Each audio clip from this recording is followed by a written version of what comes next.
My name is Doug Melville, and I'm the great-nephew of General Benjamin O. Davis Jr. General Davis was really all about breaking barriers, and his mere existence from the beginning of his career up until his retirement were all about breaking barriers, from the first person in the 20th century of color that graduated from West Point, and then his opportunity that he had to create the Tuskegee Airmen and lead them was a huge barrier shift. And really throughout his career, when he joined the Air Force, when it separated from the Army Air Corps, he broke many barriers. One of the things beside the Tuskegee Airmen that really personified him breaking barriers was the desegregation of the United States Air Force as the first branch of the military to do that. So that was a huge passion of his. And really because it was so inefficient. So he looked at breaking barriers as it's the most efficient way to operate as a nation united. He didn't look at himself as the first black anything, and he really didn't even like that moniker. He said, I am an officer, I am a general, I am doing my duty to improve the United States Air Force through my role here with this division of the military. He was so passionate about the Air Force Academy.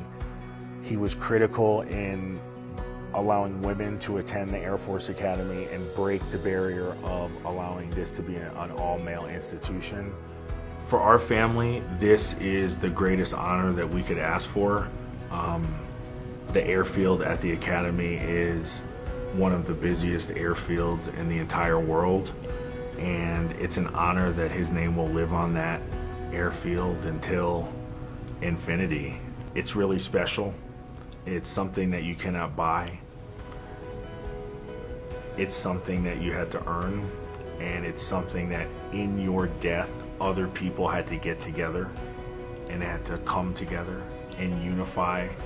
Of all the individuals to graduate from the Air Force Academy, from all the people that have served their nation, living and dead, in the United States Air Force and Army Air Corps, one name gets to live on the airfield, and of all of those individuals, it's General Benjamin O. Davis Jr. is the greatest honor that anybody could ever ask for.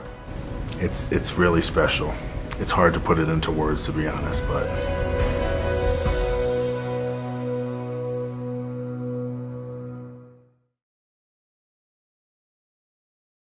I'm Cadet 3rd Class Imani Neesmith, and I will be your narrator for today's ceremony. As a reminder, because today's ceremony is indoors, military members should come to attention but not salute during the national anthem. All other attendees will please stand if able, face the flag, remove any headgear, and place their right hand over their heart. At this time, please stand for the singing of the national anthem by the United States Air Force Academy's Gospel Choir.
Thank you, Gospel Choir, for that beautiful rendition of the national anthem. Ladies and gentlemen, please be seated.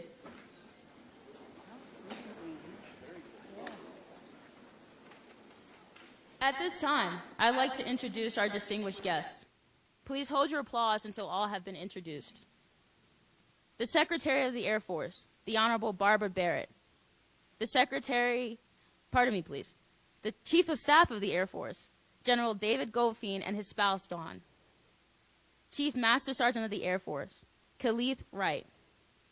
Our Corona attendees with us today. Your host, the 20th Superintendent of the United States Air Force Academy, Lieutenant General Jay Silveria, and his spouse, Virginia, accompanied by the United States Air Force Academy Command Chief, Master Sergeant Sarah Sparks.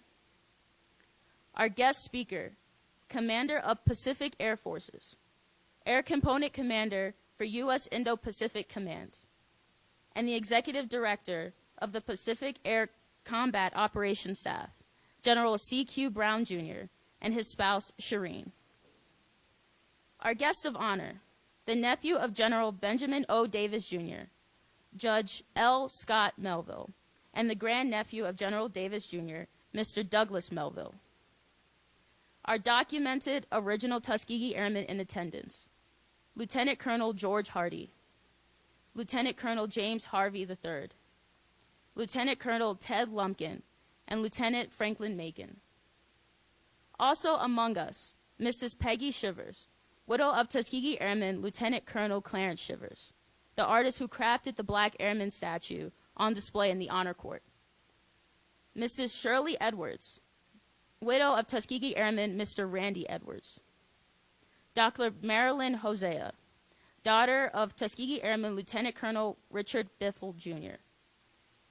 Also joining us today, Miss Sonia D. Melville, Miss Sonia Lisa Melville, Mr. Scott D. Melville, and Miss Angelique Chamberlain. We'd also like to welcome, representing the office of Senator Cory Gardner, Miss Heba Abdullah. Representing the office of Senator Michael Bennett, Miss Annie Oatman Gardner. The Honorable Andre Pico, Colorado Springs City Council. Lieutenant General Darrell Williams, Superintendent of the United States Military Academy, and his leadership in attendance. General Retired Edward Rice, Chairman, United States Air Force Academy Board of Visitors. Brigadier General Leon Johnson, United States Air Force Retired, President of Tuskegee Airmen Incorporated, and his wife, Mrs. Rita Raines, as well as all chapter presidents and members with us today. Captain Frederick Juice Johnson, USAFA class of 2012, and the visionary behind General Davis's selection for this honor. Mr. Pete Javrick of Diageo North America, the donor of the commemorative coins for today's ceremony, and all commanders, both past and present, of the 306 Flying Training Group.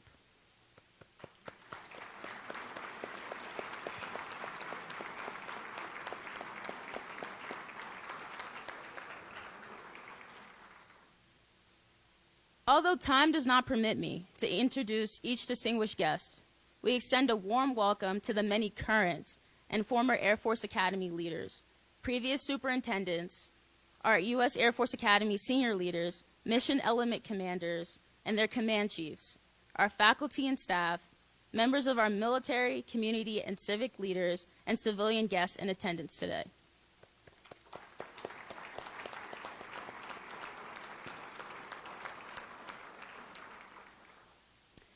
Ladies and gentlemen, please turn your attention to the red blazer on the stage. This blazer was owned by General Benjamin O. Davis, Jr. Its red color represents the iconic red tails of the distinctive P-51 Mustang fighters flown by the 332nd Fighter Group General Davis commanded in combat.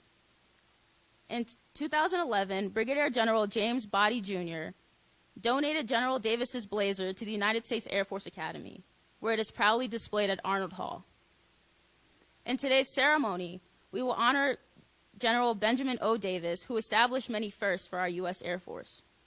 He was the first black Air Force pilot in an Army Air Corps that argued he lacked the skills to fly and fight. General Davis was the first combat commander of an all-black fighter squadron and a fighter group in World War II. His famed Red Tails of the 332nd Fighter Group earned a storied reputation of protecting the heavies in the skies over Nazi Germany. Together with the crews of the 477th Bomb Group, which General Davis also commanded, they challenged assumptions and established a reputation for excellence pivotal to the outcome of World War II. They fought both Nazi racism in Europe and institutional racism in the United States, earning what is now referred to as a double V for victory, helping to set the stage for the Civil Rights Movement. After the war, General Davis was instrumental in creating the Air Force Thunderbirds and became the first black Air Force general and the first black numbered Air Force commander. Most importantly, for the Air Force Academy, he served as the chairman of the Board of Visitors and is personally involved with improving the Academy's inclusivity, leading to the integration of women into the cadet wing. On 20 March 2019, General David Goldfein, Chief of Staff of the Air Force, granted his approval for the United States Air Force Academy to rename its airfield in honor of General Benjamin O. Davis, Jr. General Davis is singularly deserving of this honor for his service as an extraordinary Air Force leader and airman who exemplified our service's great traditions of breaking barriers and overcoming seemingly impossible odds. Ladies and gentlemen, the Superintendent of the United States Air Force Academy, Lieutenant General J. Silveria.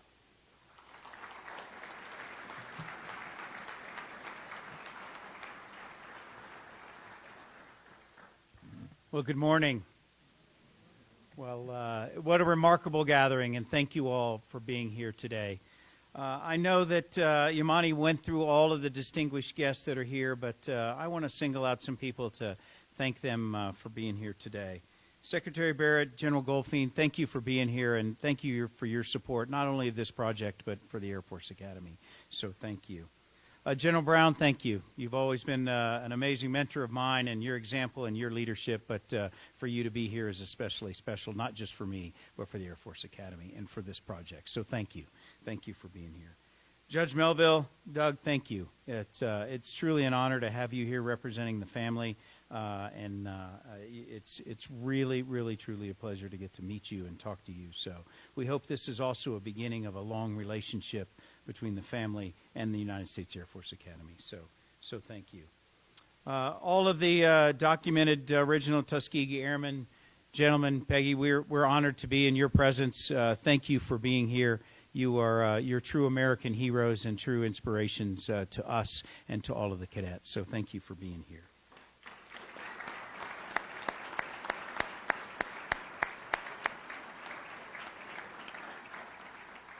And a special thank you to my brother, Darrell Williams, the superintendent of West Point, who's here. And you should know that West Point outpaced us by naming a barracks after General Davis years ago. So embarrassingly so, we're catching up. So Darrell, it's great to have you. And as always, Darrell and I, great friends, and as we try to take on all of the challenges we have at our academies. But great to have you here, Darrell. This naming project's an incredible journey. And it was mentioned about where it started, but I think we need to say a little bit more about that.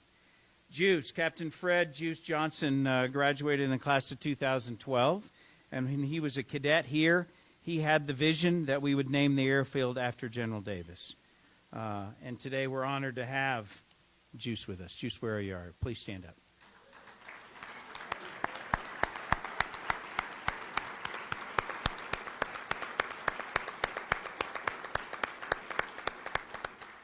We owe you an apology, Juice, that it took us 10 years to catch up to you, so and catch up to your vision. But thank you. Thank you for beginning this journey for us. There's also a number of other people that were instrumental along those years. Lieutenant General Rich Clark, who was Captain Johnson's commandant at the time. Colonel Jules Stevens, he was your AOC at the time, who also provided some mentorship and leadership. Those are important people. Our own Director of Staff, Colonel Retired Gail Colvin, a member of the original class of 1980, the first USAFA class to include women, was also instrumental in this project over the years. So thank you, Gail.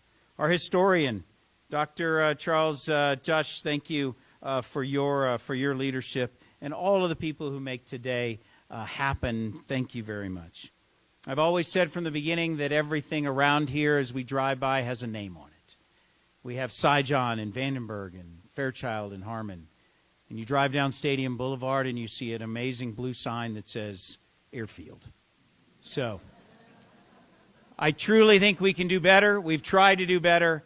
And today we're going to mark the occasion that we have actually achieved that.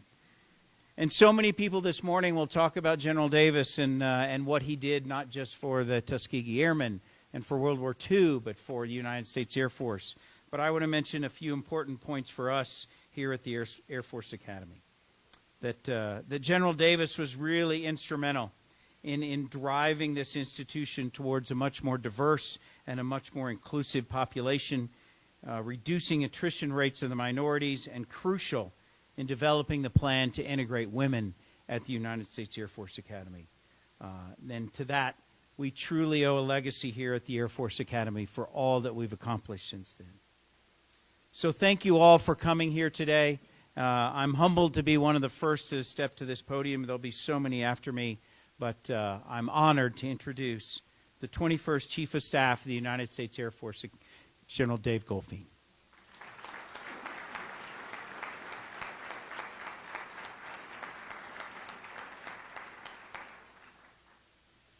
Well, good morning.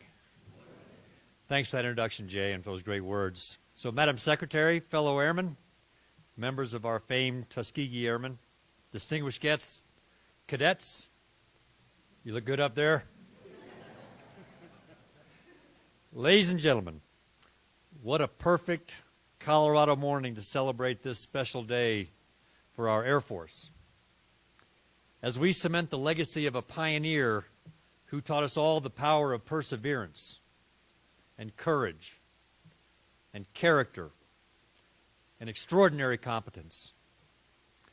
From the very beginning of our democracy, our nation has worked to expand freedom to everyone based on our fundamental belief that all men and women are created equal, inalienable rights.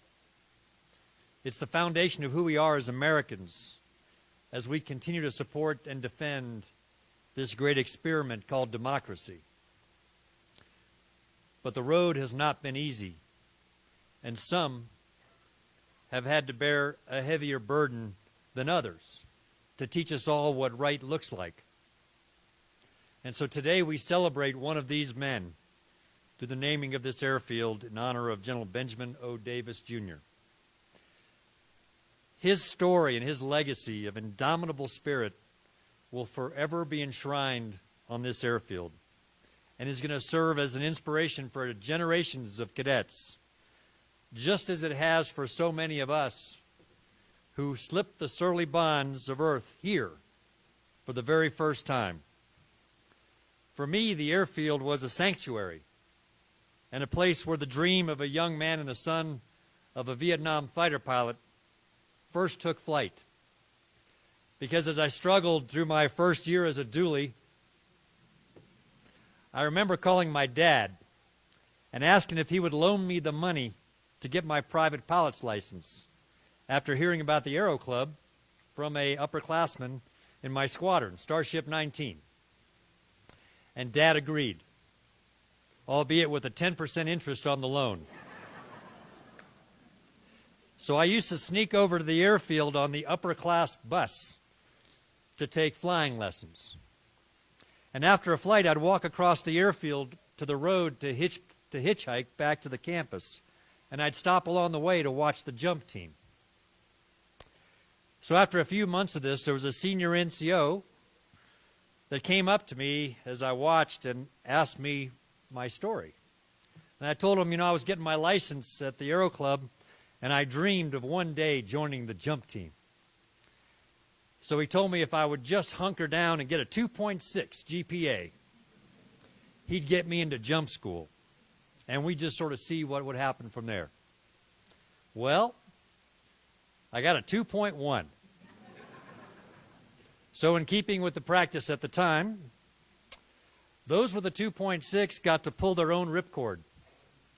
And those without a 2.6 got to do static line with the Army at Fort Benning.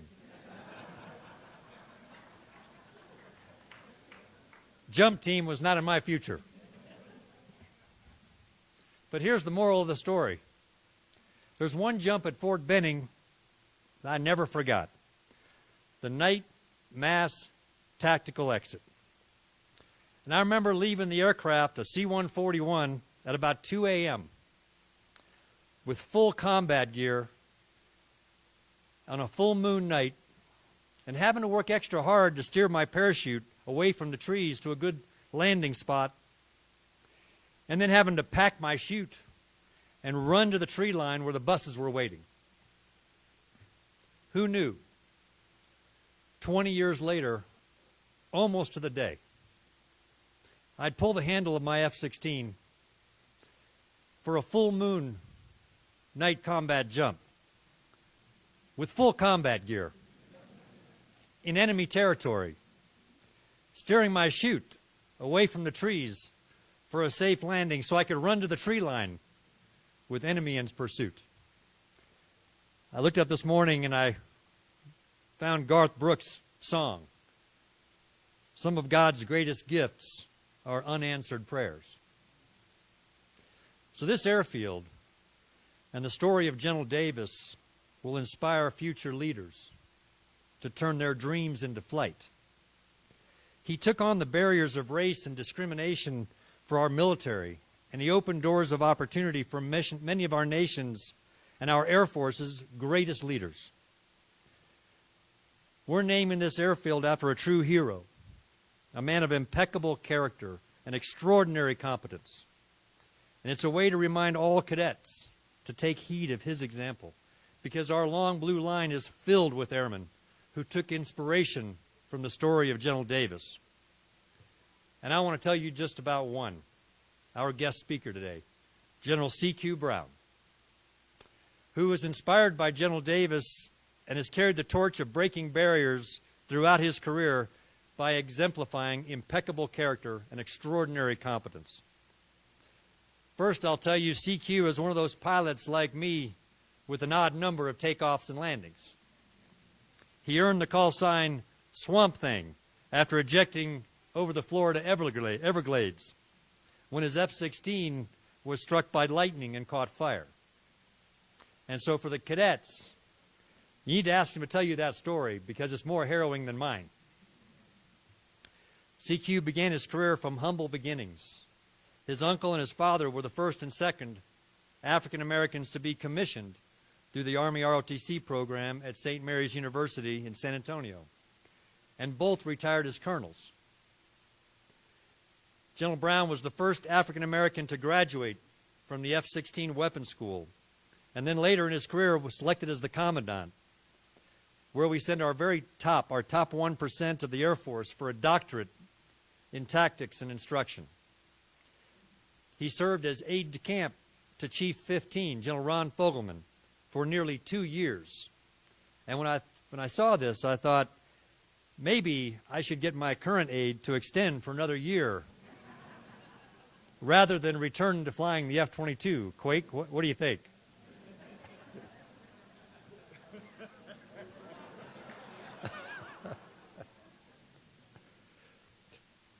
CQ cut his teeth as a joint warfighter as the first African-American Air Force commander in Central Command, after serving as my deputy, leading and managing the air war against the Islamic State.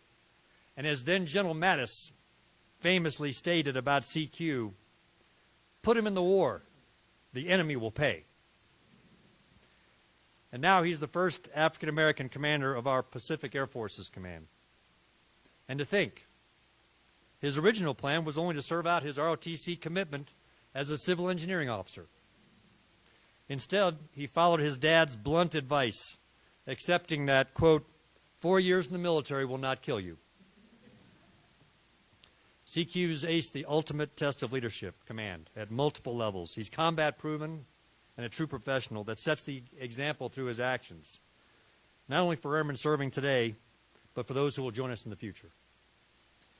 And he's joined by an incredible teammate, Shireen, by his side. Together they are a powerful example of what right looks like in our Air Force. And I'm not only honored to have served with them, but also for me and Dawn to call them friends. Because it's through the examples of General Davis, our Tuskegee Airmen, General Ed Rice, General Flowers, so many others, and General Brown, that we stand united in the common belief that impeccable character and extraordinary competence always win. Never forget, cadets, the path to this airfield and your future career was paved by these men and women. And let your dreams take flight at that airfield. It is my distinct pleasure to introduce to you General C.Q. Brown.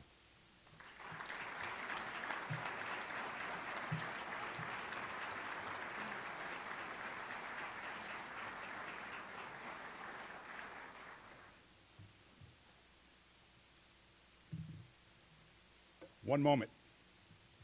Sometimes that's all it takes. I'll share with you, about 10 years ago, my wife and Sharon and I were in a Sunday school, couple Sunday school class. And the discussion and the topic that day was on spiritual markers. And those markers are the one moment that, the moment that changes your, defines your relationship, defines your life, defines your career, or in some cases changes the course of history. For General Benjamin O. Davis, Jr., that one moment came when he was 13 years old. That one moment was a flight with a barnstorming pilot. And I tell you, it sparked a dream. I want to borrow a quote from Jesse Owens. We all have dreams. But in order to make dreams come into reality, it takes an awful lot of determination, dedication, self-discipline, and effort. Before I go any farther this morning, I'd like to express what an honor it is to be here with you this morning. Madam Secretary, it's an honor to spend this past week with you on week 2 of your tenure as our Secretary.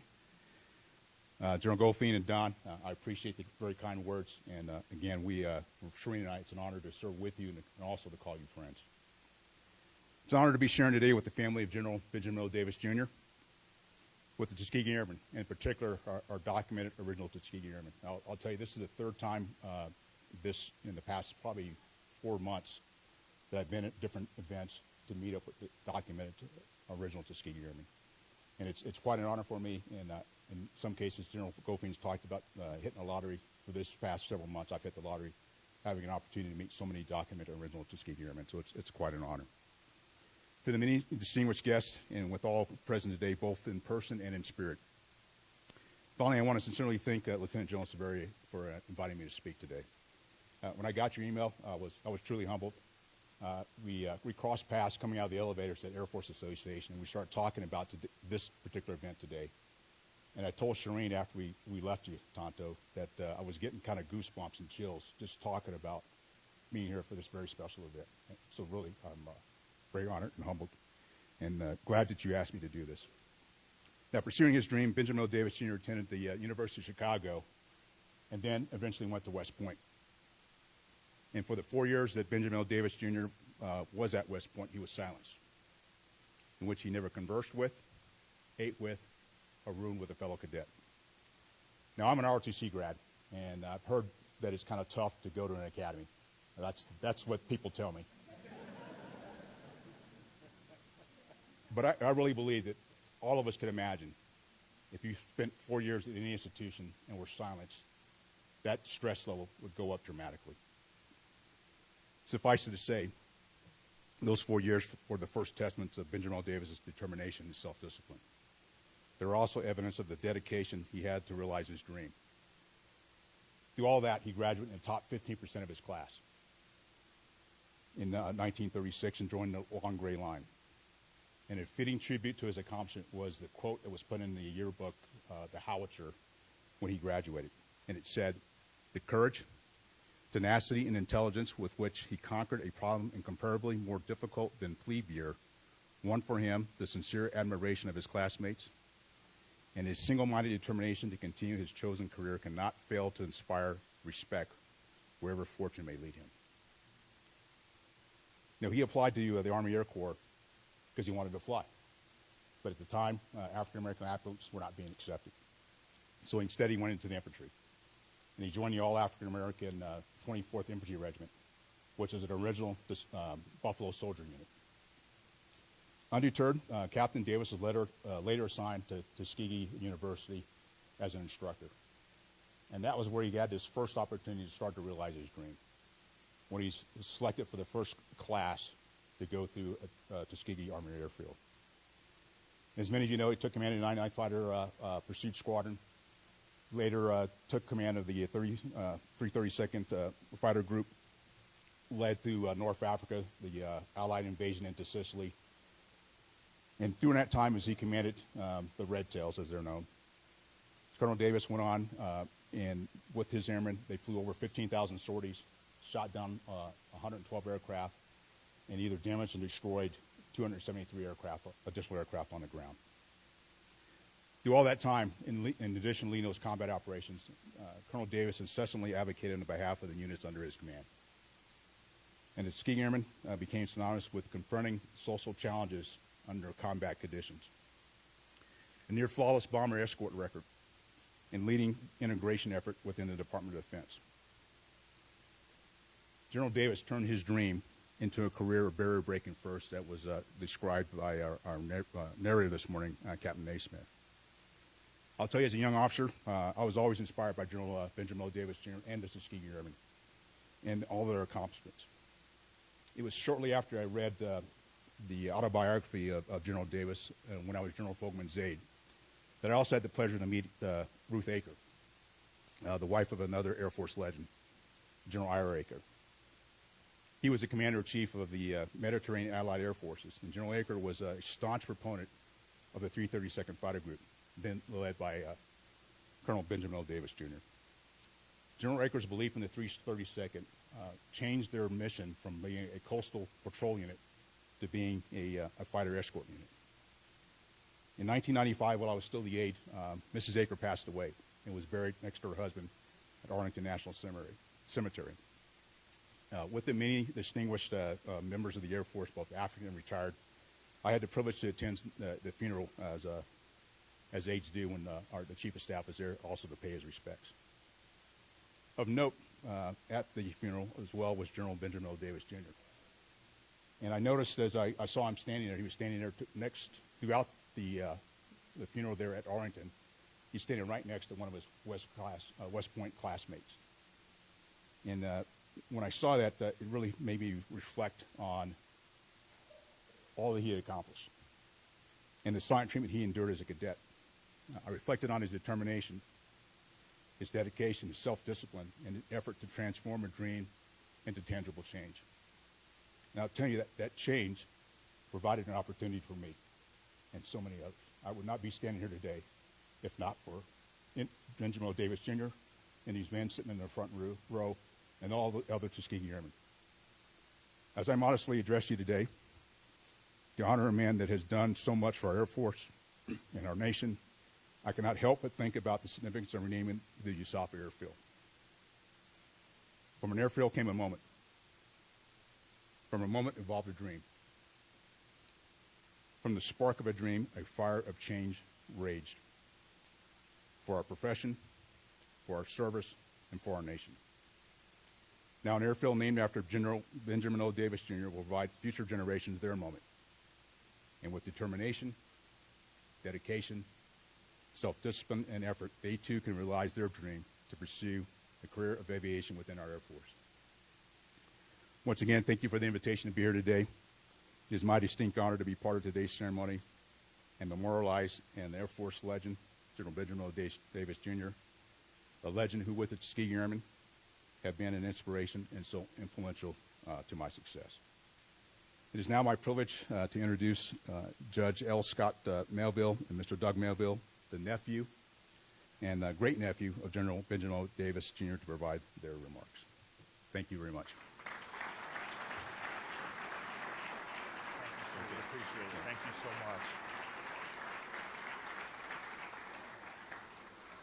Good afternoon, everyone. I almost teared up here in the beginning. I was trying to hold it back. I have no tissues up here, so I couldn't break. I just want to say a few words The last week of October has always been a special week for our family. 65 years ago this week, nearly 6,000 air miles away, then Colonel Benjamin O. Davis Jr. stood tall, shoulders up, gazing straight ahead in full dress uniform. And at 42 years old, with over half his life dedicated to service, he was being elevated to the rank of general. So it was a crowning achievement for himself and for America. It was a first for our culture. Years earlier, in the last week of October, his father before him, Benjamin O. Davis Sr., in that week was elevated to the rank of general to become the first black general in the United States Army. So it isn't lost on me that we're here in the final week of October for this monumental occasion. I am also 42 years old, and there's no way I'm passing basic training. So just to let everybody know, everyone's job is safe. So I also look at it as possibly underachieving, because I'm nowhere close to being a general. But while he was the cultural trailblazer for this nation publicly, privately he was a trailblazer and helped do so much for his family. He is why I am here today. Life milestones are how we grow, and if it wasn't for General Davis helping me get my first car at 16 years old, a Honda Accord, okay, getting there, or him giving me my first set of golf clubs and showing me the importance and value of learning how to golf and learning the relationship you have to have on a golf course. Who knows how long it would have taken me to achieve those moments or learn those things on my own. But his biggest passion was always education. And I still remember clearly as one of the most defining moments that we had together was my graduation from high school. My parents gave me an envelope, and they were like, this is a special envelope that you're going to get, so we're going to all open it together. And we all gathered around, and in there was a blank check, and in the memo it said, any college you want. And if it wasn't for him, I just can't even put into words how my journey would have ended up. Uncle Ben is what I used to call him. He was my North Star in life, as he is today in legacy. As a family, we'd spend every Thanksgiving together until there was no more Thanksgivings to spend. He was like Mr. Rogers. He was the nicest, sweetest man. I would have never known he had any military accomplishments because he was so loving and joyful and positive that it's only in life and in time do you realize what people actually did for their country and for the Air Force and their service. At the in-between times, he'd stress to me the importance of making the world a better place for those behind us. He would always say, Doug, if you can only stand tall by requiring someone else to sit on their knees, you are the problem. Generational influence does matter. Today, I'm a chief diversity officer. I work in New York City on Madison Avenue, and I travel around the world and work with some of the biggest companies to ensure that we have equal representation of women, people of color in front of the camera and behind the camera in the advertising space. And I live under the halo of General Davis and took on this career because of his influence on me. In 2002, on America's birthday, the 4th of July, General Davis took his final breath in Dwight Eisenhower's bed at Walter Reed Memorial in his hometown of Washington, D.C. In a ceremony meant for a man who dedicated 89 years of his life to equality, a horse-drawn carriage pulled him to his final resting spot at Arlington National Cemetery, a place where he will forever be remembered alongside his wife, Agatha Scott Davis. And with that, I'd like to introduce my father, General Davis's oldest and closest confidant and relative. At age 7, then Colonel Davis and his wife, Agatha, whom had no kids of their own, partly due to paranoia and anxiety, and partly due to the fear that the institution would use having a child against him, brought their nephew into their barracks. They raised him quietly and in confidence for much of his life. rarely if ever mentioning him to others. They loved him, housed him, fed him, and raised him until he went off to college. And that young boy turned out to become a trailblazer in his own right, becoming one of the first judges of color in the state of Connecticut. But most importantly to me, he's my dad. So I'd like everybody to take a moment and stand on their feet and give a warm welcome to a man who earlier this week, in the last week of October, celebrated his 86th birthday. On behalf of his family, I'd like to introduce the Honorable L. Scott Melville.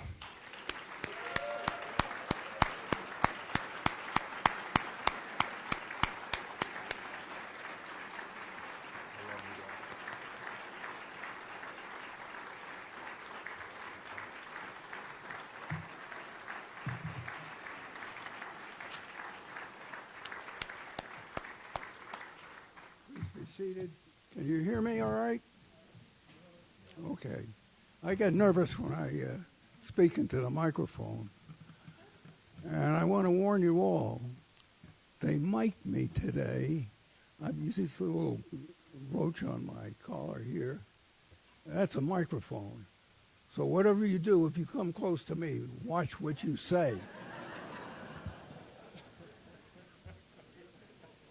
General Severa and Mrs. Severa, guests, and I don't want to get into detail. I see there is a secretary of the Air Force here today, and that's the only dignitary I'm going to speak out for. All right, because I don't want to offend anybody here today. I'm truly honored to be here to take part in this naming ceremony. However, I'm a bit nervous. I see all of these generals out here, and on top of that, the stress is really stressful here because I'm wearing this thing. But anyway, I'm happy to be here. I am impressed with the campus that I see here. I'm impressed with the student body that I see here. Now, when Doug first told me I was expected to speak at this naming ceremony, I was a little upset because I didn't know what I was going to say. He gave me some materials to look at, and in those materials was some really amazing information.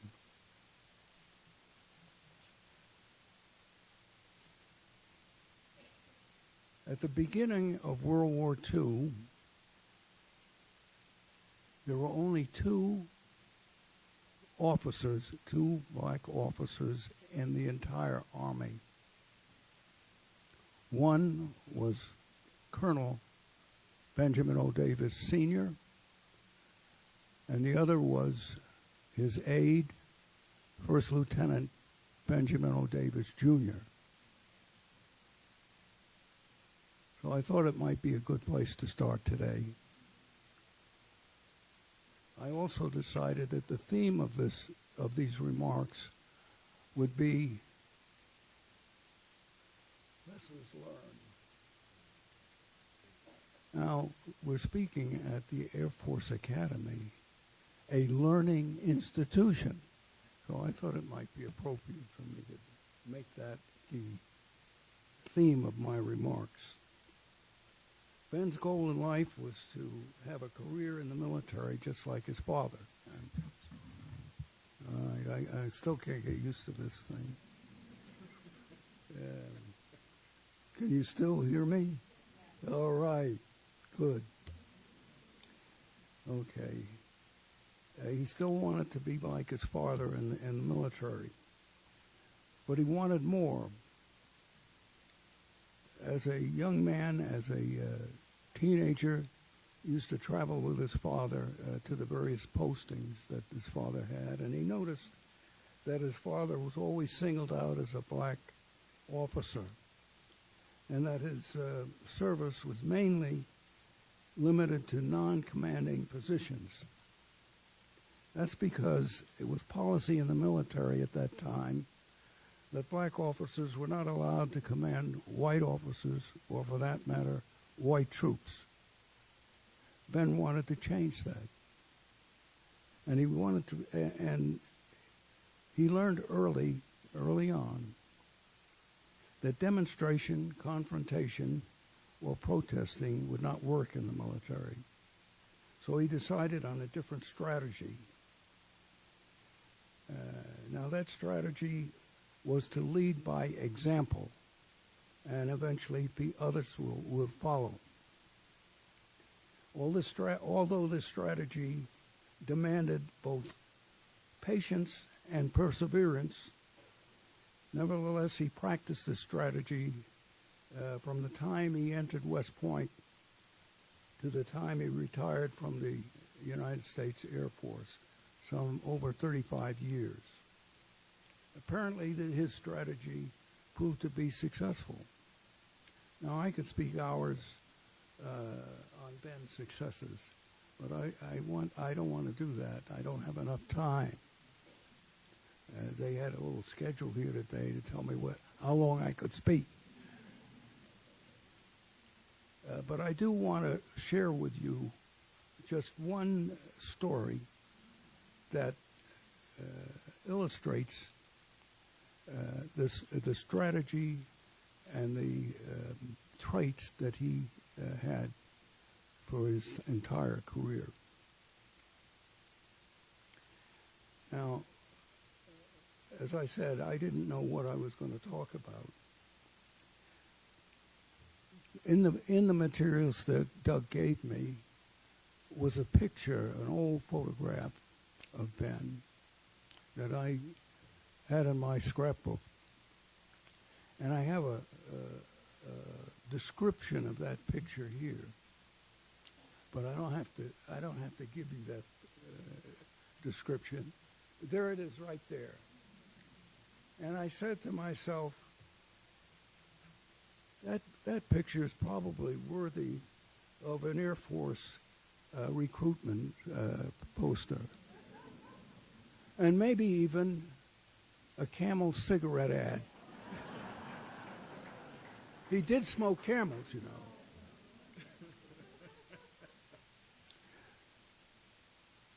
I don't want to talk about Ben's picture, though. I really want to talk about the P-51 that is in the background of that picture, and you'll see what it says on the plane.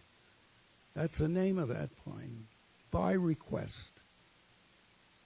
And that seemed odd to me because it was commonly, the pilots at that time commonly named their plane after a sweetheart or wife or a cartoon that was a parody of some event in their life to be painted on their plane. So many years later, I asked Ben about that unusual nose art, and he told me the story about it. He said the story he wanted to tell me about was how that came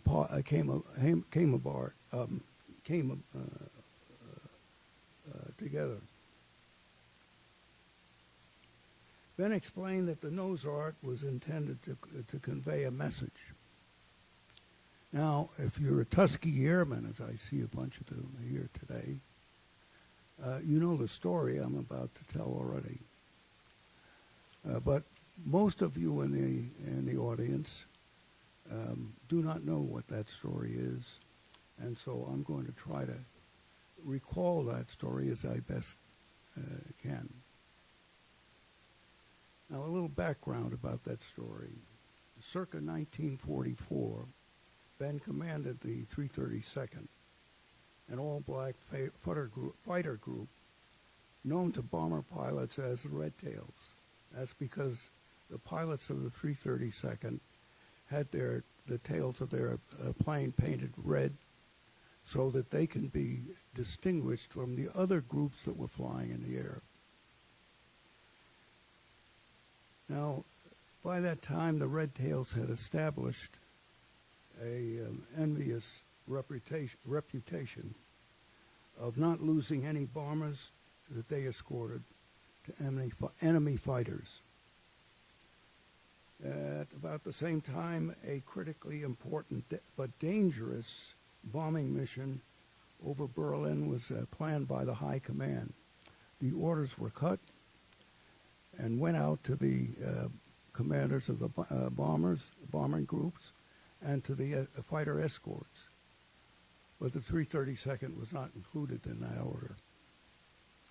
At the group briefing session, one of the bomber group commanders, who was personally familiar with the reputation of the Red Tails, asked why the 332nd wasn't concluded. And he actually requested that the Red Tails be included in the mission.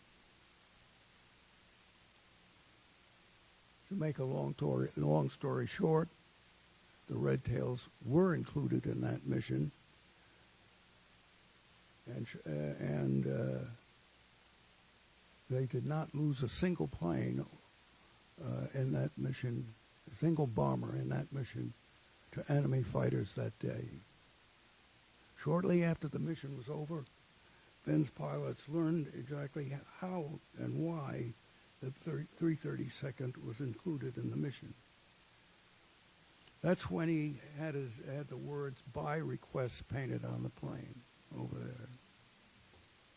It was his way of sending a subtle message to his pilots that the 332nd pilots were just as skilled in combat as their white counterparts, and thereby had earned their respect. Every time his pilots walked down the line, they passed Ben's plane, they were reminded of that message. It was also his way to unobtrusively send the same message to the High Command. That day and the days that followed, the myth that blacks were incapable of flying or fighting in combat was destroyed forever by the performance of the men of the 332nd and the leadership of Benjamin O. Davis, Jr. Apparently the message was too subtle for the generals to grasp. Well, don't... Since the 332nd remained a segregated unit throughout the war. However, the message was not lost on one person. That person was only had a high school education and only rose to the rank of captain in the Army. Now, you history buffs will know who that is. That person was Harry S. Truman, the 33rd President of the United States, who, with the stroke of his pen, integrated the entire military establishment. As a result, the long-standing policy of racial segregation in the military ended in 1948. So instead of having a few black officers relegated to teaching military science at historically black colleges, all branches of the military, led, I might add, by the Air Force, now include men and, yes, women of all races serving in all command positions, thanks in part to the leadership of Benjamin O. Davis, Jr. and the performance of the Tuskegee Airmen. The Tuskegee experiment was a success. Lessons learned. End of story. So in conclusion, I speak for all of the Ben's living relatives, some of whom are here today, when I say thank you, Air Force Academy, and all those individuals who were responsible for bestowing this high honor on General Benjamin O. Davis, Jr., American, full stop.